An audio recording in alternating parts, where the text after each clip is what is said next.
सभी को मेरा नमस्ते। कैसे हैं आप सब? कैसे हैं आप सब? सबसे पहले मैं मानव रचना इंटरनेशनल स्कूल नोएडा सेक्टर 51 का बहुत बहुत धन्यवाद करता हूँ कि आज इस इतने सुंदर कार्यक्रम में मुझे आमंत्रित किया और आप सब यहाँ पे आए, इसके लिए आप सबका भी बहुत बहुत शुक्रिया। दोस्तों, जैसा कि आप सब देख सकते हैं कि मुझे थोड़ी फिजिकली कुछ चैलेंजेस हैं, लेकिन मैंने अपने चैलेंजेस के बावजूद अपने जीवन में कुछ प्रयास किए हैं और इन प्रयासों के कारण ही आज पूरा देश ही नहीं पूरा विश्व जानता है। जब मैं किसी प्रोग्राम में जाता हूँ तो जो इनवाइट मुझे करते हैं उनसे मैं एक प्रश्न हमेशा पूछता हूँ कि आपने मुझे क्यों चूज किया, आप मुझे क्यों बुलाना चाहते हैं। ये प्रश्न मैंने आपके स्कूल्स के ऑर्गेनाइजर से भी पूछे थे, तो उन्होंने यही कहा कि आप हमारे लिए एक रोल मॉडल है, आइडल।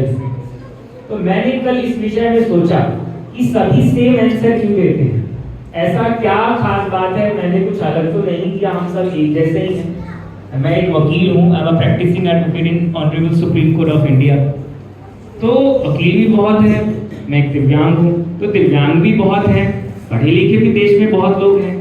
लेकिन ऐसी क्या खास बात है, ऐसा मैंने क्या किया कि जो लोगों को, औरों को मुझे थोड़ा अलग बनाती है? वो है मेरे काम के प्रति जुनून, लगन।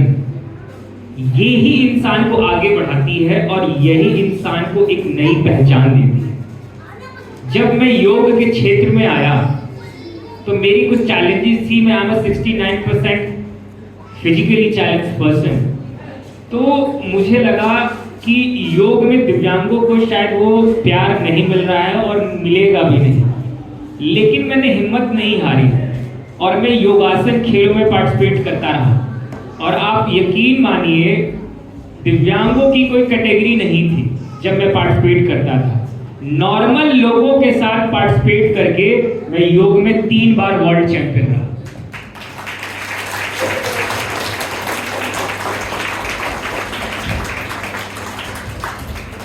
तो इसी चीज ने मुझे एक पहचान दिलाई। योग तो सभी कर रहे थे, लेकिन मेरे अंदर क्या ऐसी खास बात थी?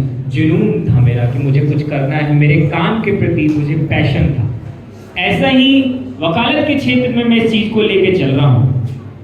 एक सेलिब्रिटी होने के बाद, एक फेम और चेहरा होने के बाद जब आप किसी दूसरे प्रोफेशन में जाते हैं तो बड़ी दिक्कतें आती हैं। मैं आपको 2 दिन पहले का वाकया बताता हूँ। मैं सर्टिफाइड अप्लाई करने गया था। बेसिकली सर्टिफाई ये होता है कि जब कोई केस किसी कोर्ट में पेंडिंग होता है तो हम जज के सामने एक एप्लीकेशन लगाते हैं कि हमें इस केस का इंस्पेक्शन करना है। तो ये जनरली मुंशी करते हैं, जो हमारे क्लर्क्स होते हैं। लेकिन मैंने अपने सीनियर से कहा कि मुझे ये भी सीखना है। तो उन्होंने बोला कि बेटा बहुत लाइन में लगना पड़ेगा, बहुत समय खराब होगा, तुम रहने दो, मैं किसी और को। मैंने कहा नहीं सर, मुझे जाना है। तो बेसिकली वो मैं फॉर्म लेके गया, जिस हिसाब से मैंने साइन कराई। फिर हमारे एलमत रूम होता है, उसमें हम गए, वहाँ पे हमने इसको अलाउ कराया। उसके बाद मैं लाइन में गया। सच्ची मानिए, छोटे से काम के लिए मेरा 3-4 घंटा चला गया, क्योंकि मैं लाइन में ही खड़ा रहा। बड़ी बेसिक सी बात थी, सबमिट करके पैसे दे के चले आने थे। और जब मैं लाइन में खड़ा था तो सारे एडवोकेट्स मुझे देख के हैरान हो, अरे तेजस्वी शर्मा लाइन में लगे। और दूसरी बात ये भी थी कि इनको फिजिकली चैलेंज है, इनको ये करने की क्या जरूरत है। लेकिन वो चीज लोगों के लिए एक मिसाल बनी, एक संदेश बनी। उसका कारण सिंपल सा है कि मैं अपने पैशन से, मैं अपनी वकालत से, मैं अपने योग से इतना प्यार करता हूं कि मैं वो हर एक छोटी सी चीज को चैलेंज के रूप में नहीं, मोटिवेशन के रूप में लेता हूं। तो आने वाले समय में अगर आप जिस गेम में, जिस फील्ड में हैं, उसमें आपको जो चीज आगे लेके जाएगी वो है आपकी खुद की अपनी प्रेरणा, आपका खुद का पैशन, आपका मोटिवेशन। तो जो भी आप कार्य कर रहे हैं उसका रिजल्ट एक दिन में नहीं मिलेगा, उसका निरंतर आपको अभ्यास करना पड़ेगा। तो जो भी आप गेम में हैं उसमें अगर आज जो बच्चे जीतते हैं या हारते हैं, बस जीवन में एक बात याद रखिए कि अगर जीतते हैं तो अब ये सोचिए कि अब इसमें और बेहतर क्या हो सकता है। और किसी कारण बस आप नहीं जीत पाते हैं तो आप ये सोचिए कि हमारी जो कमियां रह गई उसको बेहतर कैसे बनाया जाए। तो मेरे जीवन में भी ऐसा ही रहा है। जब कुछ अच्छा करता हूं तो सोचता हूं इससे आगे नया क्या किया जाए। और जब कुछ चीजें मुझसे नहीं हो पाती हैं तो ये सोचता हूँ कि इसको बेहतर कैसे बनाया जाए। जैसे आपने अभी मेरे कुछ आसन देखे, तो इन आसनों में सारे आसन मेरे से नहीं हो पाते थे पहले, तो हमेशा मैंने ये प्रयास किया कि मैं किस तरीके से करूं। अगर मुझे चक्रासन बैठ के नहीं होता तो खड़े होके हो सकता है क्या, खड़े होके बैठ के भी नहीं हो सकता तो लेट के हो सकता है क्या। तो मैंने हमेशा एक इनोवेटिव तरीके से, तो आज जो आप लोगों का कंपटीशन है वो 3 तरह के कंपटीशन है, एक स्पोर्ट्स, आर्ट एंड क्राफ्ट। तो हमें जो गेम्स हैं या जो क्रिएटिविटी है, जो आर्ट्स है, इसके जीवन में हमारा बहुत महत्व है, क्योंकि जो लोग क्रिएटिव नहीं होते ना उनकी लाइफ बड़ी बोरिंग सी हो जाती है। तो इसीलिए हमेशा कोई ना कोई गेम, कोई ना कोई आर्ट एंड क्राफ्ट या सिंगिंग, डांसिंग, जो भी आपको उचित लगे वो जीवन में जरूर करना, क्योंकि हर व्यक्ति के जीवन में एक ऐसा समय आता है कि वो अपने आप को बहुत बोरिंग सा महसूस करने लगता है, उसके जीवन में रुचि नहीं रहती। रुचि ना होने का कारण, जीवन से प्यार ना होने का कारण यही होता है कि कहीं ना कहीं क्रिएटिविटी खत्म होती जा रही है। तो जितना आप क्रिएटिव रहेंगे उतना जीवन को जीने में मजा आएगा, जीवन को ऐसे काटिएगा मत। आज मैं being an advocate, being an yoga champion और भी बहुत सारी चीजें मैं करता रहता हूँ। इसके अलावा मैंने जर्मन ऑनर्स किया है जवाहरलाल नेहरू यूनिवर्सिटी से। तो अभी आप ये सोचे कि इन्होंने जर्मन ऑनर्स भी किया है, इन्होंने वकालत भी की है, इन्होंने योग में पढ़ाई भी की है, तो इतने सारे कोर्सेज क्यों किए इन्होंने? क्योंकि मुझे क्रिएटिव रहना बहुत अच्छा लगता है, मुझे ये जीने का एक मकसद देता है, नए कोर्स करना, नए लैंग्वेज सीखना। अभी आपके सामने एक इतना अच्छा प्रेजेंटेशन हुआ, उसमें उन्होंने बताया कि we have different language, we have different culture, we have different colours, but we are one, we have one emotion. तो इससे क्या संदेश जाता है? इससे ये संदेश जाता है कि हमारे पास जो भी चीजें हैं हमें उसको सीखना है, लेकिन सीखना भी पैशन की तरह है।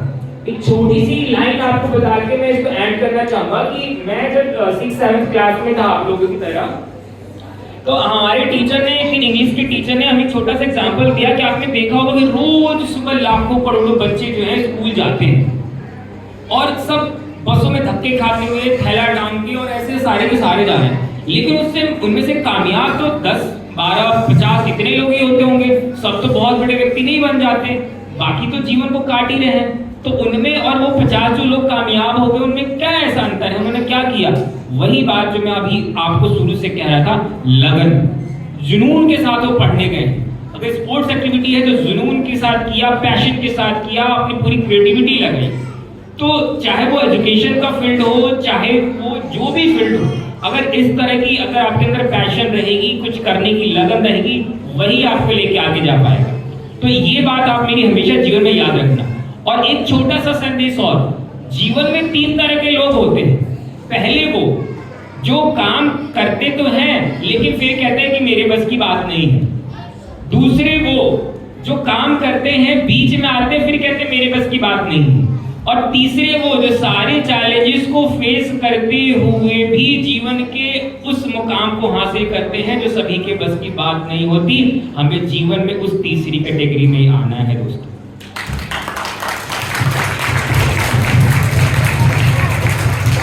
और यहाँ पे जितने स्पेशल एजुकेटर्स बैठे हैं, मैं उनको यही बताना चाहूंगा कि भारत सरकार की तरफ से rights of person with disability act में 21 प्रकार की डिसेबिलिटी का जिक्र किया गया है।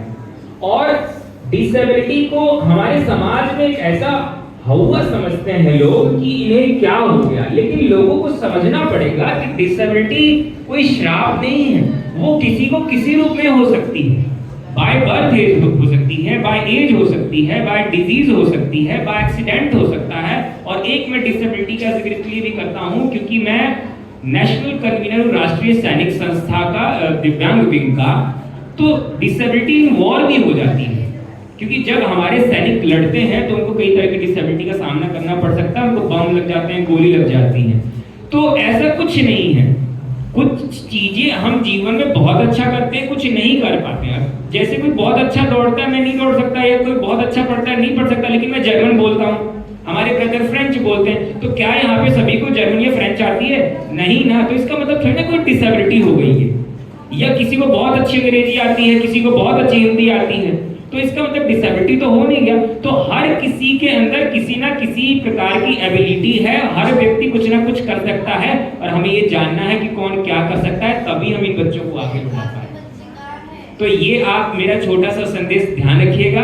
और आप सभी ने जो मुझे इतना सारा प्यार दिया, मुझे इतने अच्छे से बुलाया, इतना अच्छा कोऑर्डिनेट किया, हमारे Vipin Rana sir, Abhay sir, HOD ma'am, principal ma'am और सभी प्यारे बच्चे जो यहाँ पे मौजूद हैं, आप सब अपना बेस्ट दें, खुश रहें, मस्त रहें, स्वस्थ रहें। सभी टीचरों को भी मेरा नमस्कार, बहुत बहुत शुक्रिया, जय हिंद।